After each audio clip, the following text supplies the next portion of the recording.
Presque 4 ans après son arrivée sur Netflix, Jessica Jones a eu le droit à une ultime saison le 14 juin dernier et j'attendais beaucoup cette saison 3 car j'ai commencé la série en janvier et j'ai beaucoup accroché à la série. Et voilà enfin mon avis sur cette ultime saison de Jessica Jones. Que vaut la dernière saison? La meilleure des trois? Après la fin de saison 2 où Trish a tué la mère de Jessica, dans sa dernière saison, Jessica a donc coupé les ponts avec Trish qui après avoir acquis les pouvoirs a décidé de devenir justicière. Et dans cette ultime saison, Jessica va devoir affronter Salinger qui est un tueur en série. Cette saison 3 est largement supérieure à la seconde déjà pour commencer parce que comme pas mal de personnes, la seconde saison je l'ai trouvée beaucoup moins intéressante, trop d'épisodes, beaucoup trop longs et toute l'intrigue autour de la mère de Jessica Jones, j'ai trouvé ça moins intéressant que Kilgrave dans la première saison. Le seul point positif de la seconde saison pour moi c'était de découvrir les origines de Jessica Jones parce que quand je découvre un nouveau personnage Marvel, à chaque fois je me dis mais comment il a fait pour ses pouvoirs dans le MCU, Black Panther, Thor et tout, on sait comment ils ont eu leurs pouvoirs. Et là, Jessica Jones, je me demandais dès la première saison comment elle a fait pour avoir ses pouvoirs. Dans la première saison, on avait eu un petit aperçu parce qu'on avait appris que elle avait eu un accident, alors je sais pas si dans les comics c'est pareil, mais je pense que c'est à peu près la même chose. Elle a eu un accident avec ses parents et son frère et c'est la seule à avoir survécu à l'incident. Et là dans son 2 on nous apprend que la mère a survécu mais qu'elle a été tellement défigurée qu'ils ont dû refaire son visage et qu'elle aussi a des pouvoirs. Mais je sais pas, je trouvais ça moins intéressant, je trouvais que le méchant de saison 2, donc, qui est donc la mère de Jessica Jones, est beaucoup moins intéressant que Kilgrave. Clairement Kilgrave, interprété par David Tennant dans saison 1, est clairement un très bon méchant, il est très convaincant. C'était vraiment le point positif de la saison 1 et puis David Tennant a livré une prestation de malade mental, alors que là, dans la saison 2, j'étais clairement moins intéressé. Mais ouais, toute l'intrigue autour de Jessica Jones, par contre, c'était vraiment un des points positifs de cette saison 2. Cette saison 3 remonte clairement le niveau avec Salinger interprété par Jeremy Mobb. C'est moins bon que David Tennant qui a interprété Kilgrave dans saison 1, mais le méchant est convaincant et c'est un des points positifs de la saison 3. Alors que dans saison 2, le méchant n'était pas du tout convaincant. Je ne sais même pas le nom de l'actrice qui a interprété la mère de Jessica Jones, mais c'est vraiment ce qui ralentissait, ce qui cassait la saison 2 et pas mal de personnes l'ont dit. Là, clairement, saison 3, le méchant est convaincant et puis tous les points positifs de la saison 1 sont revenus dans cette saison 3 parce que dans saison 2, quand je l'ai fini, j'étais en mode mais où est passée l'intention, la peur de Jessica Jones? Parce que dans saison 1 avec Kilgrave, donc Kilgrave fait du contrôle mental pour ceux qui ne connaissent pas le personnage Marvel. Alors je sais pas si les comics c'est pareil, mais je pense que c'est à peu près la même chose. Il a vraiment anéanti et vraiment fait flipper Jessica dans saison 1 et vraiment elle est anéantie, elle a peur à tout moment à croire voir Kilgrave alors qu'il n'est pas du tout là. Dans saison 2, malheureusement il n'est pas présent parce qu'à la fin de saison 1, Jessica tue Kilgrave. Mais vraiment la saison 2, ils sont un peu partis dans du n'importe quoi. J'ai bien aimé toute l'intrigue où elle découvrir les origines de Jessica Jones, comme j'ai dit avant, mais vraiment beaucoup moins bon en saison 2. Et là, clairement, je suis content de voir quand j'ai fini la saison 3, au mois de juin, il y a quand même pas mal de temps, j'étais content de voir que les origines, les ingrédients plutôt qu'il y avait dans la saison 1, donc la tension, la peur de Jessica Jones, étaient un petit peu revenus. Clairement, ils sont un peu revenus sur leurs pas. Et ça, vraiment, j'ai bien aimé. Malheureusement, on ne saura jamais s'ils auraient continué sur cette lancée parce que tout simplement, Netflix a annulé toutes les séries Marvel. Je pense que c'est un peu à cause c'est clairement à cause de Disney Plus qui va en fin d'année. Ils ont tout annulé et clairement, j'aurais bien voulu avoir une saison 4. Malheureusement, ça ne sera jamais le cas, mais très content de cette saison 3 de voir qu'ils sont revenus un peu aux origines de la saison 1. Dans cette ultime saison, il y a un truc qui m'a vraiment surpris, je ne m'y attendais pas du tout, c'est que celui qu'on croit être le méchant, donc Salinger, qui est quand même un des grands méchants de la saison 3, c'est pas du tout le méchant, c'est un des méchants, mais la grande méchante de la saison 3, c'est Trish qui va se transformer en Hulkcast, et je m'y attendais pas du tout parce que comme je lis pas les comics, je savais pas que ça allait arriver, mais c'est vrai qu'au fil des saisons, tous les personnages évoluent, donc chaque série c'est la même chose, les personnages évoluent au fil des saisons, et c'est vrai que le personnage de Trish vraiment évolue beaucoup, clairement, dans son 1, t'apprécies le personnage, il est vraiment gentil, et t'aimes bien le personnage, dans son 2, t'aimes bien le personnage, mais il commence un peu à devenir chiant parce qu'il fait un peu des conneries. Et dans saison 3, elle est vraiment insupportable. Vraiment, je pouvais plus la blairer, je pouvais plus la capter. J'étais en mode, mais putain, mais Jessica, tu Trish Walker. Clairement, je pouvais plus et j'en avais marre de la voir. Mais c'est vrai qu'elle a beaucoup évolué. Et c'est donc la grande méchante de la saison 3. Donc c'est Hulkcast. Alors je sais pas si dans les comics, elle se transforme pareil, si c'est Trish Walker qui se transforme en Hulkcast. Mais voilà, vraiment, elle est quand même convaincante. L'actrice, je sais plus comment s'appelle l'actrice. Je mets le nom ici, mais vraiment, elle est très convaincante en fin de saison. En fait, au moment où je peux un peu spoiler, je pense. Je mets un petit timecode si vraiment vous voulez pas être spoiler, si vous n'avez pas encore vu cette saison 3 qui est quand même sortie il y a plus de 2 mois. Donc je pense que quand même la plupart l'ont vu. En fait, dans la saison 3, il y a la mère de Jessica Jones, je me suis confondu les noms. Il y a la mère de Trish Walker, donc Dorothy Walker, qui va se faire torturer et tuer par Salinger. Et à partir de ce moment-là, vraiment péter un câble, vraiment partir dans une folie extrême. Et c'est vraiment à partir de ce moment-là que Trish se transforme en Hulkcast.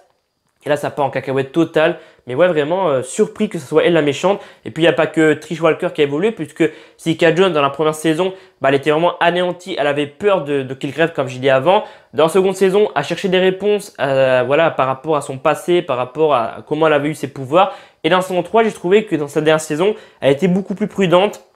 Elle aidait les gens, c'est clairement une super héroïne. Et puis en fin de saison, bah, elle a vraiment une belle fin, mais ça je vais en parler dans quelques secondes.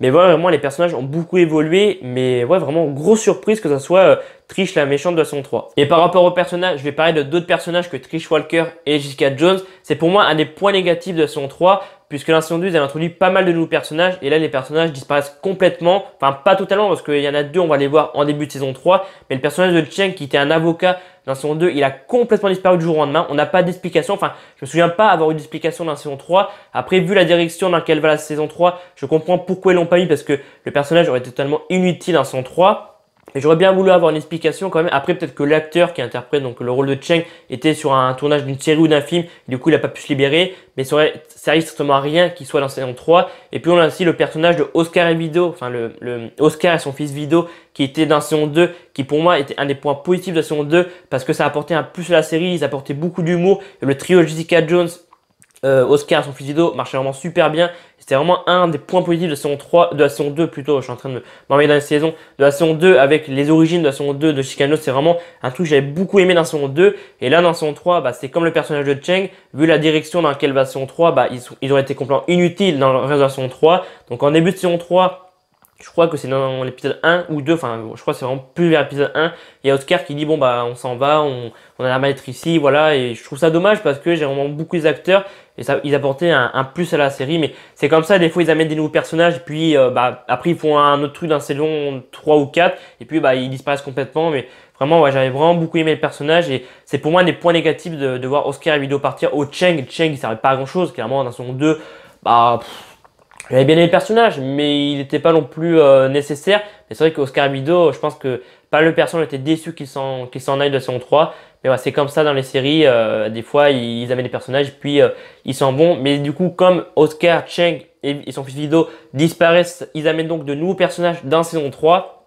On a donc Eric qui est un peu un mutant, enfin un super-héros, comme une personne qui a des pouvoirs. Je cherchais le mot. C'est donc un... Ah, j'ai oublié le mot. Eric a donc des pouvoirs, voilà, Eric a donc des pouvoirs comme Jessica Jones. Et ses pouvoirs, c'est dès qu'il va te croiser dans la rue, il va voir ce que tu as fait dans le passé, il va entendre tes pensées. Donc si tu as tué des personnes comme Salinger et tout, il va le voir. Et du coup, ça lui fait un gros mal de tête. À un moment donné, dans la saison 3, il se fait capturer par Salinger. Et du coup, il est dans une pièce attachée et il voit tout ce qu'a fait Salinger, toutes les personnes qu'il a tuées. Et ça lui fait vraiment un gros mal de tête.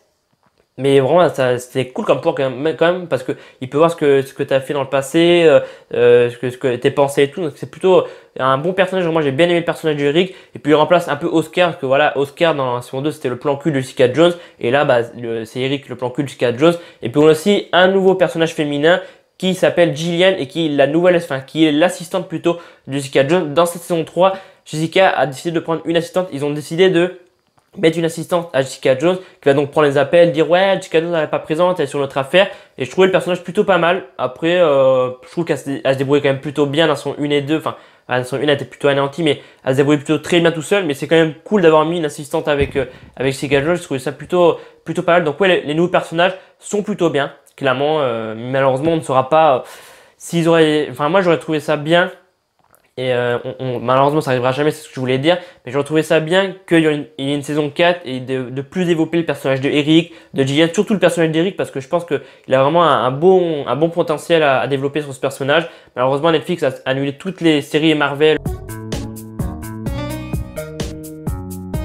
Jessica Jones est pour moi une très bonne série. Après, c'est vrai, je me suis mis un peu tard puisque j'ai commencé en janvier alors que la série était sortie après plus de 4 ans. Mais ce qui m'a vraiment poussé à regarder la série, c'est Kristen Ritters qui interprète Jessica Jones. Puisqu'au mois de janvier, en fait, j'ai regardé un film avec elle sur Netflix et j'ai tellement aimé sa prestation dans le film que je me suis dit vraiment que je regarde Jessica Jones. Ça faisait pas longtemps que je voulais regarder la série, mais c'est vrai que les séries Marvel, bah, ça m'a jamais tenté. Autant au cinéma, bah, le cinéma, j'adore le MCU et le DCU, bah, j'aimais moins bien. Alors que dans les séries, c'était le contraire. J'aimais vraiment beaucoup les séries DC, donc Arrow, Flash, Legends of Tomorrow et tout, Black Lightning dernièrement. Et les séries Marvel, ça m'a vraiment jamais tenté, je sais pas, j'accrochais pas. Donc là, j'ai commencé à regarder Jessica Jones au mois de janvier et j'ai bien aimé. Donc je pense que Iron First et tout, je vais commencer à regarder avant que ça disparaisse du catalogue Netflix parce que je pense qu'en fin d'année, quand Disney Plus va arriver, ça va peut-être partir chez Disney Plus. Donc, de toute façon, je prendrai un abonnement Disney Plus. Mais c'est vrai que les séries Marvel, ça m'a jamais vraiment tenté. Mais ouais, vraiment très bien réalisé, très bien construit. Jessica Jones, à part la saison 2 qui est clairement moins bien construite par rapport à l'histoire, par rapport au méchant, à la méchante, donc la mère de Jessica Jones et tout. Mais sinon, toutes les saisons sont bien construites, bien réalisées. Les saisons, clairement, il y a beaucoup d'humour dans la saison, surtout dans la saison 2 avec Oscar Abido. Et je trouve que la saison 2, clairement, était une des plus drôles. La saison 3 est très drôle aussi, la saison 1 aussi. Normalement, les 3 sont très drôles, mais je dirais que la saison 2 est clairement... après, il faudrait peut-être que je revoie les 3 saisons, mais vraiment, la saison 2 est pour moi très drôle avec Oscar Abido et Jessica. Le trio marche vraiment très bien. Et vraiment, je regrette vraiment que Netflix ait annulé toutes les séries Marvel, surtout Jessica Jones parce que c'est la seule que j'ai vue, donc je regrette un peu qu'ils aient annulé parce que j'adorais les personnages, voilà la performance j'ai oublié son prénom, de Kristen Ritter qui interprète Jessica Jones. Vraiment, je trouve que ce rôle de Jessica Jones a été fait pour elle. C'est un peu comme Tom Holland dans le MCU, je trouve que le rôle de Spider-Man a été fait pour lui. Je veux dire, Andrew Garfield et Tobey Maguire s'étaient brouillés très bien dans Amazing Spider-Man et la première trilogie de Spider-Man, mais vraiment Tom Holland, le rôle de Spider-Man était fait pour lui, beaucoup de gens le disent, même Stan Lee l'avait dit avant de mourir, il avait dit que voilà, Tom Holland c'est pour lui le meilleur Spider-Man parce que l'acteur est très jeune et vraiment il était vraiment très content du travail de Tom Holland. Et là je trouve que Kristen Ritter vraiment elle se débrouille vraiment très bien dans le rôle de Jessica Jones, c'était vraiment un point fort de la saison. De la série clairement parce que vraiment à chaque saison elle livrait une prestation de malade mentale dans le rôle de Jessica Jones. Après elle qui fait le rôle de Trish Walker, je sais plus son prénom, mais elle se débrouille aussi très bien. Et puis à la fin de saison 3 quand elle le cast, vraiment elle est impressionnante parce que la meuf pète un câble mon gars, part en cacahuète totale et vraiment elle est très impressionnante. David Tennant dans le rôle de Kilgrave dans son 1 est vraiment incroyable, il est vraiment une prestation de malade mentale. Dans saison 2 la méchante moins impressionnante mais a fait quand même une belle prestation. Et puis Jeremy Bob dans son 3 très convaincant. Et je suis vraiment triste comme je pense pas mal de personnes qui aient annulé la série parce que j'adore la série et j'aime aussi beaucoup le générique de Jessica Jones, la musique, comment il était fait un peu version comique. Je trouvais vraiment qu'il était grave stylé et ça m'arrivait même des fois avant que l'épisode commence de rembobiner pour revoir le générique parce que vraiment très bon générique. Et puis là, j'ai un peu parlé, faut que j'en parle quand même que c'est un point assez important. Je fais un peu un bilan des 3 saisons donc voilà, je suis dans la partie bilan donc je peux en parler. C'est un peu un spoiler par rapport à saison 3 de Jessica Jones. Donc je pense que depuis le 14 juin, on est vraiment pas mal, on a même tous vu la saison 3. Mais si c'est pas le cas, avant son petit timecode que j'ai mis ici, en fin de saison 3 de Jessica Jones, il y a donc Salinger qui se fait tuer par Trish Walker qui s'en sort donc elle casse et qui est vraiment une timbrée, vraiment la meuf a pété un câble vu que Salinger a torturé et tué sa mère. Donc Jessica arrive à arrêter Trish Walker et donc Trish Walker se fait arrêter, elle est emmenée en hélico dans une grande prison, je sais plus, la prison qui parle dans MCU je crois. Et Jessica décide de partir de la ville, elle décide de prendre un billet pour le Mexique, sauf qu'au dernier moment, il y a Kilgrave qui lui dit à l'oreille « Je savais, tu es là, je savais que tu partirais ». Et là, je m'y attendais pas, je pensais vraiment qu'elle partirait, mais ils ont vraiment fait une belle fin puisque Jessica a décidé de se retourner et donc ça montre que c'est une femme forte qui a décidé de pas abandonner au premier obstacle qui est devant elle et donc elle décide de rester dans la ville. Alors, qu'est-ce qu'elle va faire? Malheureusement, on ne saura jamais ce qu'elle fera dans la suite, mais les acteurs ont dit que elle allait peut-être faire autre chose comme métier, qu'elle allait arrêter d'être une super-héroïne. Donc vraiment très belle fin et je pense que si vous êtes fan du MCU, fan du MCU, voilà, du cinéma de Marvel au cinéma, je suis en train de m'emmêler dans ce que je voulais dire. Si vous êtes fan du MCU, de Marvel et tout, je pense que Jessica Jones est une série à voir. Après, j'ai pas vu les autres séries Marvel, donc je peux pas dire si les autres séries Marvel sont mieux, mais j'ai regardé Jessica Jones et pour moi, je pense qu'il faut au moins regarder la saison 1. La saison 1, clairement, avec Kilgrave est clairement impressionnante. La saison 2, elle est moins impressionnante. La saison 3, c'est pas mal, mais c'est moins mal que la saison 1. Mais clairement, si je devais mettre une note aux 3 saisons, donc déjà la saison 1, je mets 19 sur 20 parce que clairement, Kilgrave, interprété par David Tennant, Kristen Ritter, qui interprète Jessica Jones, vraiment, ils ont été incroyables dans la saison 1. La saison 2, je mets, on va dire 15,5 sur 20 parce que c'est moins bon et tout. Comme je dis avant, il y a des trucs qui ont disparu par rapport à la saison 1. Et là, la saison 3, je mets 17,5 sur 20 parce que ça remonte clairement le niveau par rapport à la saison 2, comme j'ai dit avant. Et ouais, clairement 19 sur 20 pour la saison 1, 15,5 sur 20 pour la saison 2 et 17,5 sur 20 pour la saison 3. Et j'espère vraiment qu'un jour, on aura Jessica Jones qui sera peut-être dans le MCU. Est-ce que sur Disney+, qu'est-ce qui va se passer? Est-ce qu'il va y avoir un reboot de Jessica Jones, futur de mission? Je sais pas. Clairement, on verra ça dans le futur. Mais vraiment, ouais, très bonne saison de Jessica Jones et je vous recommande d'aller voir la série et même les autres séries Marvel si c'est pas encore fait. Et c'est la fin de la vidéo. J'espère que cette critique à vie de Jessica Jones saison 3 vous aura plu. Si c'est le cas, n'hésitez pas à mettre un petit pouce bleu, ça fait toujours plaisir. Je sais que la critique est vraiment énormément de retard parce que ça fait plus de 2 mois que la saison 3 est sortie sur Netflix. Mais je pouvais pas sortir la vidéo avant, je pouvais pas tourner avant puisque je travaille toute la semaine, je fais 14h minuit comme horaire et je rentre le week-end en temps normal chez mes parents pour tourner des vidéos. Mais il y a des week-ends, je prépare d'autres vidéos. Dernièrement, j'ai fait un court-métrage avec des potes. J'ai tourné vos films préférés à La Rochelle. Donc du coup, des week-ends, je fais d'autres vidéos. Je prépare des vidéos sur d'autres week-ends. Je prépare des projets qui arriveront prochainement. Il y a des week-ends, je rattrape un peu mes films au cinéma, mes séries Netflix, les films Netflix. Il y a vraiment trop de trucs à faire des fois. Et du coup, il y a des week-ends, je ne tourne pas de vidéo. Mais depuis Spider-Man Far From Home, qui est sorti donc au mois de juillet, la vidéo est sortie. Donc voilà, la vidéo est faite. Mais je m'étais lancé le pari, dès que Spider-Man est sorti, de faire la critique de Jessica Jones saison 3, de Dark saison 2 et de Stranger Things saison 3. Parce que je savais que je pourrais pas tourner la vidéo la semaine. Je savais que je pourrais pas tourner une vidéo facile avant 2-3 semaines. Et c'est vrai que j'ai préparé d'autres vidéos. J'ai tourné d'autres vidéos, le court-métrage, le film préféré et tout. Et du coup, ça repousse. Mais j'ai envie d'en parler. Jessica Jones, j'avais envie d'en parler, de partager mon avis, envie de regarder la saison 3 et vraiment de faire un bilan des 3 saisons. Et je l'avais enfin fait, ça y est, après un mois, plus de 2 mois même, où je voulais tourner la vidéo. Je l'ai enfin tourné, je suis vraiment content de l'avoir enfin tourné parce que il y a 2 semaines, j'ai tourné une première version, je l'avais annoncé sur Instagram, même sur Twitter, je crois. Mais voilà, j'ai pas pu tourner finir plutôt la vidéo et ça me convenait pas du tout. Je me trouvais vraiment pas à l'aise dans la vidéo. Et là, clairement, je l'ai enfin fait. J'ai tourné la critique de Jessica Jones. Maintenant, il en reste 2. Il reste donc Dark saison 2 et Stranger Things saison 3. Et puis, il y a Wendy and Amar qui arrive dans 2 semaines. Il y a Scary Story. Il y a Elite saison 2 qui arrive le 6 septembre. Il y a 13 Reasons Why qui arrive la semaine prochaine. Je n'en peux plus. Il y a des week-ends, je rentre plus même pendant 2-3 semaines parce que il y a trop de trucs à voir et du coup j'ai envie de tourner des vidéos de Jessica Jones et tout, mais il y a tellement de trucs à voir et du coup je regarde des trucs, du coup je suis là, faut que je fasse la critique de ça, faut que je parle de ce film. The Perfection, dernièrement j'en avais parlé, ça faisait plus de 2 mois que le film était sorti, mais c'est un film que je voulais voir quand il est sorti, mais il y a tellement de trucs que je peux pas tourner. Je sais qu'il y en a qui arrivent, il y a Clapman, il y a comment on dit, Reglorilla qui sortent des vidéos assez rapidement. Voilà, j'ai vu ces vidéos, il va voir les films le mercredi, puis le mercredi après-midi il tourne. Mais moi je peux pas, voilà, moi je travaille la semaine et tout. Mais voilà, il fait un bon travail, ses vidéos sont bien et tout. Même Clapman, ses vidéos sont bien. Moi je peux pas tourner la semaine parce que je tourne chez mes parents le week-end. Voilà, je suis obligé de rentrer chez mes parents le week-end pour tourner les vidéos. La semaine je peux pas. L'année dernière je pouvais. L'année dernière avec Elite, Maniac, Sabrina, vous avez pu voir que les vidéos sont sorties quand même assez rapidement parce que vous êtes abonné à la chaîne depuis pas mal de temps.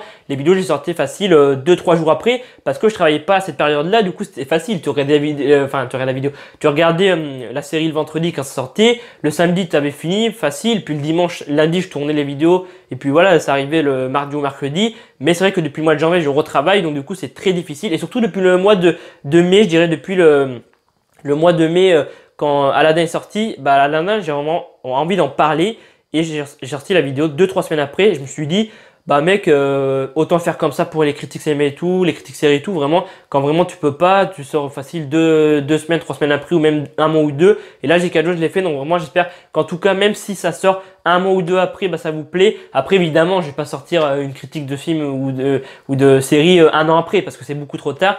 Mais là, clairement, Dark saison 2 et Stranger Things saison 3, ça arrive prochainement. Je pense que ça arrivera avant le 1er septembre. Ça va être serré parce qu'on est le 18 août. Il y a pas mal de films qui vont sortir au cinéma et d'autres séries. Donc j'espère qu'avant fin septembre, ça sera sorti avant mi-septembre. Parce qu'après, il y a Hit chapitre 2 qui va sortir au mois de septembre.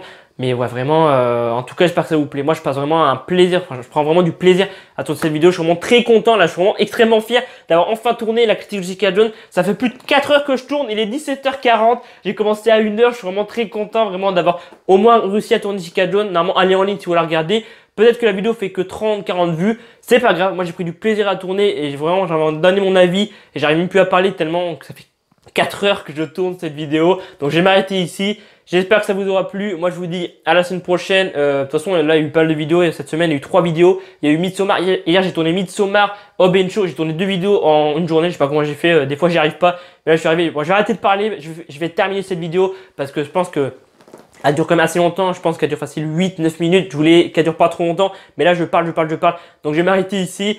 Donc, je vous dis à la semaine prochaine peut-être pour d'autres vidéos. Je sais pas ce que je ferai le week-end prochain. Parce que je regarderai des films au cinéma ou des séries Netflix. Je sais pas. En tout cas, je vous dis à dans quelques jours, à dans quelques semaines pour d'autres vidéos. C'était AlloF. Salut.